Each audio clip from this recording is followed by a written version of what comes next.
Hello again, Cape Cod. I'm Greg Anderson. I love a good contested race for public office, and wow, do we have one here in the Plymouth and Barnstable Senate District. While Senator Susan Moran is giving up her Senate post to run unopposed for the Barnstable County Clerk of Courts job, there are three people that are vying for her Senate seat this fall.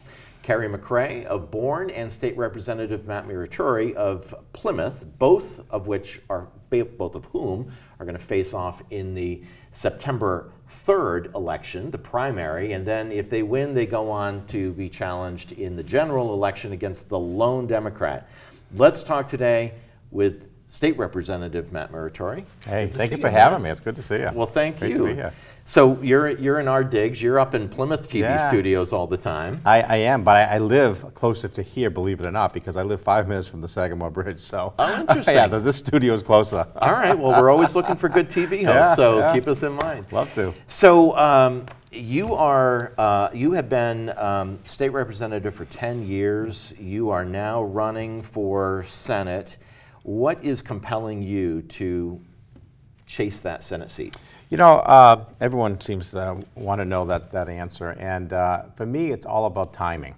I had the opportunity in 2020, late 2019, when that time Senator Vinny DiMacedo was a senator, and he had called me and mentioned that he was probably going to be stepping down to move on to Bridgewater. And you know, I thought about it for a week or so before he announced, just to see, you know, would it be, it's a good timing to actually run for Senate. Mm-hmm. And in my life, it just wasn't at that time. I have 6 daughters, and my wife's busy elder law attorney out of Plymouth.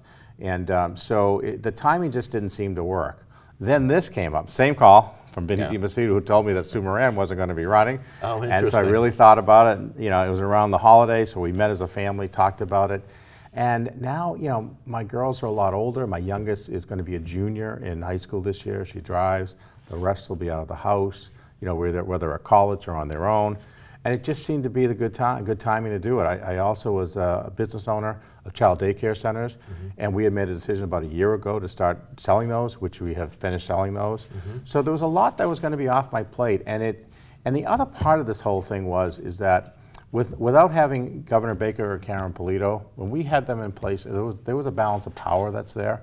And I really believe in a balance of power. And that's why I said, look, we need more Republicans and more Republicans in the Senate. Right now, as you know, there are 4 Republican senators out of 40.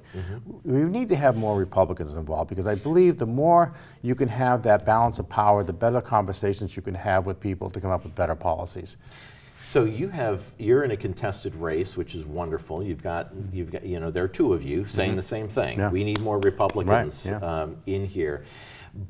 But we are in such a polarized culture and time these days, particularly the lightning rod of the Trump lightning rod on Republicans.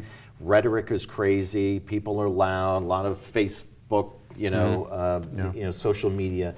How do you run a campaign in that environment? Does it help you or hurt you? Listen, we've knocked close to 8,000 doors now, and I hear this a lot.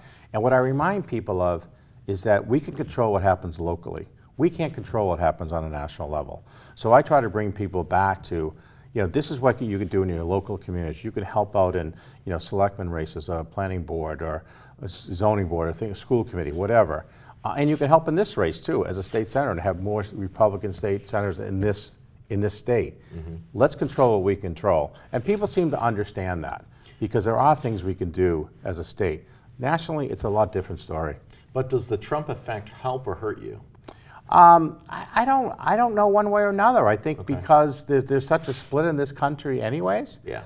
I think it's, I try to get people not to put labels on people. I don't like labeling people, and I truly believe that there are a lot of people that vote nowadays, particularly in the last 10 years or so. I think they look at the person and not so much the party, and who could be better for us for this state.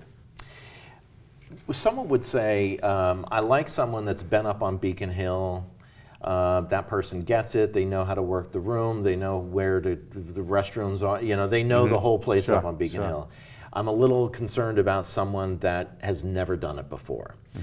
That can be one argument. Others will say, I like a fresh face. I like someone that's a little scrappy, that's going to get in there and kind of change things up a little bit. To those who say, I'd rather have someone new in there, I'd like to have someone with a fresh perspective, What do you say to that? Well, first of all, I will be new, because I'll be new to the Senate. I've been in the House for 10 years. Prior to that, I was on the Select Board in Plymouth for 5 years. Prior to that, on the Finance Committee for 5 years in Plymouth. So I've kind of worked my way up, and this is the next logical step in working up the chain that way. I have relationships with people in the Senate as well as the House, and I think that helps with getting things done, because the job is about getting along to get things done. It's not about, the fight and, working against people. It's about getting things for your district. And I'm proud of, we've had over several dozen bills and amendments that we've passed for the town of Plymouth. I only represent Plymouth. I'm one of the lucky reps that only has one community, and not even the entire community. We brought back tens of millions of dollars over the 10 years. So we've been very effective as a team. Myself, my chief of staff, and interns that we bring in, we've been very effective. And I think I can bring that to the next level of the Senate as well. So your challenger is saying that the, go along, get along, the compromise is in a lot of your words, but that go along to get along, It's get along to go along to get, it's get along to get things done. That's what it's about. So there is a distinction in your mind. Absolutely. Do you see her approach as counterintuitive to what is necessary for a senator, or I'm asking kind of, how do you differentiate yourself? Look, I'm not here to criticize anybody's campaign and how they run things, and I never would do that. I always stick to my own, but I just know how things do work, and if you want to get things done for your district, and if we want to get things done, for Sandwich, Bourne, Falmouth, Mashpee, Plymouth, Pembroke, Kingston, and Plimpton, you have to be able to work and compromise. And I think that's one of the things that we've missing on the national level, is that word compromise. Nobody wants to compromise. I've been able to compromise with people to get things done. Let's talk about some of the issues. We've got the bridges. What has your role been in the whole funding exercises that we've been going through? What's your voice been, and then what do you want to do going forward as it relates to getting those two bridges fixed up? Well, like I said, I live 5 minutes from the Sagamore Bridge, but I also represent the last exit before the Sagamore Bridge as well. And so we've been very involved with meetings with particularly Senator Markey over the years in trying to get that funding, working with the administration, particularly the Baker-Polito administration. We worked very closely with them to be sure that these bridges do get replaced. I would love to see both bridges get replaced. But if it's a matter of just at least getting one now, because that's all the money we have, then let's do it. But I also want to be careful of the people that live in Bourne too, because I know we have to take some land. But I want to make sure it's being done in a fair way. There's conversations with them, and we work that out. But we do definitely need these bridges. There's no doubt about it. So what can you do to help get that done properly? What is the role of a senator? Well, the role of a senator would be involved with the community. So be involved with the people of Bourne, be involved with the people of Plymouth, to get when the plans are being developed, to work out those details. In Plymouth's sake, it would be that exit right before the bridge. There needs to be a lot of work there, because as you know, a lot of people will get off that when the bridge backs up there, and there needs a lot of infrastructure is going to be needed there. And on this side, working with the folks of Bourne, because I think there's going to be a great impact, particularly on the people of Bourne. Well, that whole, off Cape side of the Bourne Bridge, it's business, it's homes, absolutely, it's hotels, it's and it's going to take a lot of communication, a lot of working with people, and a lot of compromise that's going to have to happen. But I don't think we should go in as a government and just, okay, we're going to take everything and we're just going to move forward. Right, because that eminent domain issue is real. Absolutely, and it shouldn't be that way. How do you approach the whole planning, the architecture, the design, there are so many people involved, and it's a ton of money that's needed. Is your focus obviously on communicating with residents, but how do you get that funding? How can you help get those dollars so that we can get those bridges replaced? From the Massachusetts perspective, again, it's working with the administration, it's working with my colleagues, whether it's on the House or the Senate side. Probably in this case it'll be both. To really get what's needed to get this done. Everyone is behind the fact that we need bridges, even people that don't even live anywhere near here. My colleagues I'm talking about, no, we need to replace these bridges. They're already outdated. So it's, again, the will is there. It's now working together with them, to work with architects and engineering to get what's needed, what the right things that are needed for both sides of the bridge. On July 29th, Governor Healy signed the fiscal year 25 budget.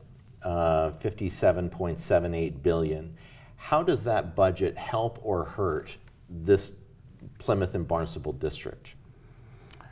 I think there's some good things in there that will help, but I also think, I'm not sure the revenue, to be honest with you, is going to be there. I think we may have to come back and do some what's called 9C cuts at some point. What is that? 9C cuts are actually when you're going through probably like mid-year and you find out the revenues aren't keeping up with what you expected in the budget, then you have to go and maybe plan to do some more cuts into the budget. It's because we have to balance the budget before June 30th of every year. So I'm fearful we may have to do that. I know in some of this budget we had to cut some social service programs, funding for various social service programs. So I'm fearful that we may have overestimated our revenue. So I want to kind of take a wait and see on that. But we'll see. We'll see where it goes. So I'm sitting here in my home in East Sandwich, and I'm thinking, okay, the guy, the gal, the person I vote for, regardless of, from a state level, state rep, state senate, I want someone who's going to represent, who's going to bring money to my community. With that budget in place, what are your ways, and I get compromise and relationships and all of that, but can you give me some specifics? Where do you want to bring money out of that budget down to the Cape and to your district? Well, again, by knocking doors and hearing from people, that's what we're going to have to figure out is what the needs really are. A lot of it's usually infrastructure. A lot of communities, really want infrastructure. There's money for, tourism.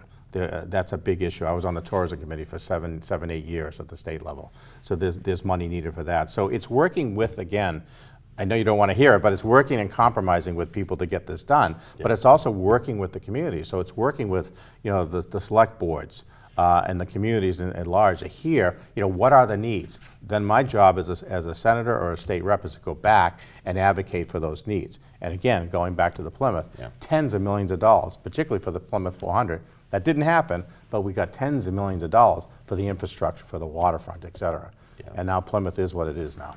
Plymouth is a beautiful place. Beautiful place, yeah. That whole downtown waterfront, it's spectacular. That's because of all the infrastructure money we were able to get to help rebuild that, revitalize it, and now it's a destination for people to come to. Talk to me about how you wake up every day and take on a challenger. You've got September 3rd, it's coming up. How do you differentiate yourself from Carrie McRae? Again, I don't try to differentiate myself from anybody. I try to be who I am. And in the very beginning, we put a team together. We were able to get a number of folks who are on the Baker-Polito team to come on our team and actually start forming a plan, forming a budget. This was all early on. And then we start executing, and that's what we're doing. It's like a business. I'm a small business guy, and it's like a business plan. You follow it through. You have to almost ignore the noise that's happening and stick with your plan. And if you believe in your plan and the people that you have, you'll be successful. And that's how we actually approach it. So I don't go negative. I don't worry about what somebody else is doing. I can only worry and control what I have in front of me. But your challenger has been taking swipes at you. I've heard that. Yeah, I've heard that. Yeah. I mean, I'm looking at social media. Yeah, I'm looking at. Yeah, and actually, I got a postcard, a mailer at home. Actually, one of my daughters, she's 18, got it, and she thought it was from me because it's a picture of me, laughing on it. It's like, and then she read it. She goes, "Why is she sending a picture of you on her mail?" I said, "Honey, I don't know. But she's challenging you on things that do have. That you do need to respond to, and I'm sure in your debates, people ask me, yes, absolutely. You talk about it. Absolutely. Immigration is one of them. Yeah, absolutely. So she's really, really hard line as it relates to immigration. Sure. Take me through your priorities of immigration and that whole topic, because I am looking at, we've got a community, I live in Sandwich, I'm interested in my state senator helping me here in Sandwich, but we've got immigration issues, and we have tax issues, and we have all of these things. Tell me about immigration. Immigration is the #1 issue that we keep hearing, and it has been an issue for a while. And from constituents, absolutely, absolutely, and the funding is the biggest part of it. We have spent over $1 billion to date, and it's still climbing. And I talk about illegal immigration all the time. If you look at my record on it, all the votes I have against the licenses, against, we're looking to change the right to shelter law. We had a 3-month amendment to say, hey, look, let's change the right to shelter law to have people live here for 3 months in Massachusetts before they can qualify. How about 6 months? How about 12 months? My record is very clear on that. Now, I do want to address, because I think I know where you're going from with this, and I addressed it the other night. We had a debate in Bourne, and somebody asked me, and if somebody's going to ask me, I will absolutely answer it. There was, in October 2022, there was a press conference in Plymouth. The Baker-Polito administration was still in place. We received one of the first towns to receive some migrants into Plymouth. And what we were told was, we have 24 hours notice, and what we were told was, these are folks from Massachusetts who the COVID restrictions for evictions have ended, and they're being evicted from their homes. So these are families from Massachusetts coming to Plymouth and Kingston. That press conference lasted 24 minutes, and all of us, the town manager, a couple of selectmen, Representative Lenatra, all talked about these Massachusetts families and how we need to help them here in Kingston and Plymouth. Now, So I it can't wasn't control about people no. coming from Florida being Not bussed at all, up. not at all. Now, Okay. now you could take an 8-second clip of something and then put a headline on it, but if you take the time to watch that 24-minute clip, that whole press conference it's YouTube on WCVB, Channel 5, you'll see we all talked about Massachusetts residents. So you can manipulate anything you want, Yeah. but I'll talk about what the truth actually is. So that must be crazy irritating. Again, I try to concentrate on my own, and it did cost me some folks who really believe that that was my stance on it. Some people I was able to explain, and they came back to me. Some folks just took that 8-second clip and went with it. They're not looking at the whole 24 minutes. So, Well, the way I'm looking at, your challenger says that you are lying, not necessarily in that press conference, but perhaps other comments. Tell me what's the Matt Muratore approach to immigration? Give me the short spiel. Sure. What do you got to do? A lot of it is again trying to work to change the right to shelter law, so that we could stop having. Because that's an emergency Absolutely. tool. Absolutely, yeah. And the governor's starting to come around a little bit with it now, as you've heard. Yeah. She's starting to come around, but it's almost too late to do that. But the other part is the funding of this. We have an opportunity to stop the funding of it. We did stop it in this budget, in this new fiscal budget. The money that's in there for shelters is the usual money that we usually put in every year for Massachusetts families. There's no extra money in there. Now, will she be coming back? Maybe. But what happened in November of this past year, I was covering informal session. Informal sessions, when we're not informal session, it's on Mondays and Wednesdays, or Mondays and Thursdays. And Republicans, I'm on the leadership in the Republican caucus, and that was my week to cover. It was the week before Thanksgiving. We were in an informal session. They tried to put more money in the supplemental budget for migrants. I held it up. That's all you have to do is stand up and say, I question the quorum. There's only 4 or 5 of us there. Yeah. Did that for 6 days in a row. 6 days in a row did that. They finally called Democrats in for an informal session on, I think, the following Tuesday, and there was 100 and so, just enough to get it passed in an informal session. And I had some of my Republican colleagues join me as well to do that. Yeah. So that's some of the ways we can do that. But then by working with others, I talked to some of my Democratic colleagues on the side, they're feeling the pressure as well, that we have to do something about stopping the funding from going in. And that's how you actually end up changing it. What is we have immigrants that are in Massachusetts and in this district right now that are living okay, when in fact we're paying for it. That's right. So the funding is one thing, but what's the people piece that you have to tangle with?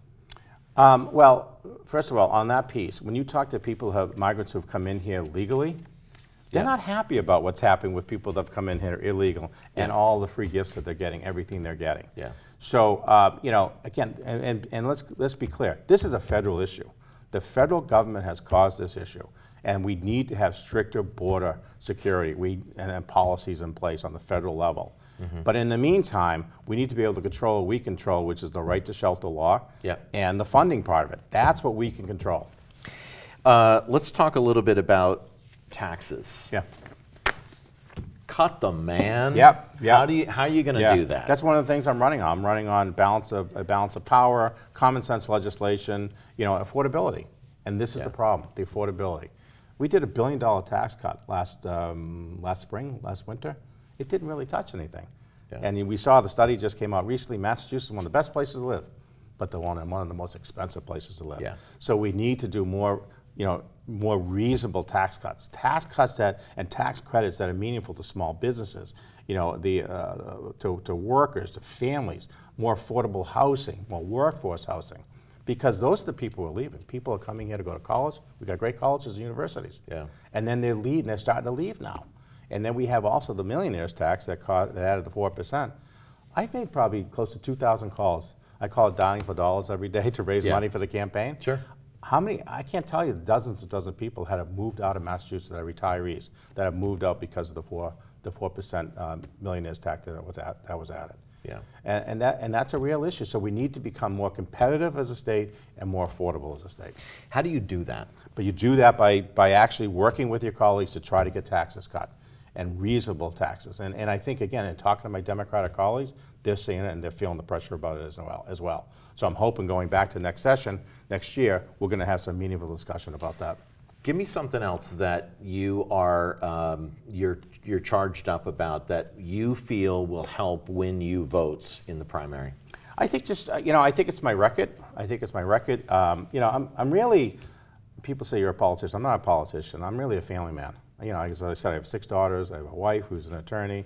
I got a granddaughter. I'm really a family man, and I'm passionate about helping people, and that's what this job is all about. 10% of what we do is actually raise our hand in the House chamber and vote for things. The other 90% is helping people in so many different ways. Mm-hmm. And that's what jazzes me up about this job, is to continue to do that. And continue to do that not just for Plymouth now, but the 7 other communities. Because there's so many ways that we can help people, that government can help people, and I could be that voice for that. Drugs on the street. Mm. If you win the Senate seat, you're now taking on communities here on the Cape that are really struggling with drugs. Mm-hmm. What's your approach? What's a plan or loose outline plan for how you're going to handle that? Yeah, well, again, I'll just give you an example. What we did in Plymouth, we started a treatment center. I was on the chair of the select board at the time.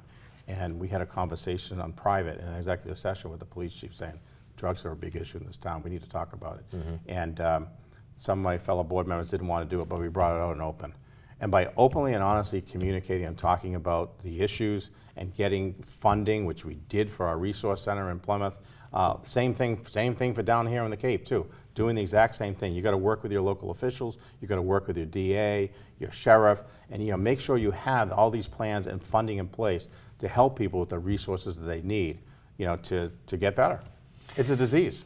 I'm a healthcare guy, so I understand it. It's a disease, and we need to treat it as a disease. Yeah. You are looking to knock Carrie McRae out of the race in the primary. That's on September 3rd. Then you got November 5th. If you win the primary, you're going up against Dylan Fernandez. He is also a state rep. Mm-hmm. How do you differentiate yourself from him? Well, I think being a Republican in this district is what I call a very purple district.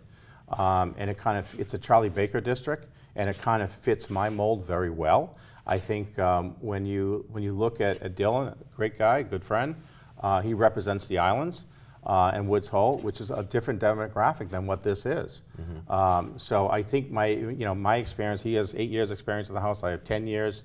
I think my experience, but really what my record is, and I have a list of my record versus his record, and you'll see some clear distinctions between us on some of these issues. Do you think you have a better shot of winning against Fernandez than Carrie McRae? I always think I have a better shot of winning against anybody. Absolutely. I've won 7 elections in a row, so I'm going for 8th and 9th. You had mentioned that you are more of a Charlie Baker type. Mm-hmm. There's the Donald Trump Republican, there's the Charlie Baker. Mm-hmm. A lot of Republicans in Massachusetts were not fond of Charlie Baker, and but you're okay, tethering yourself to that. Can that hurt you? No, I'll tell you why. 8% of the population in Massachusetts are registered Republicans.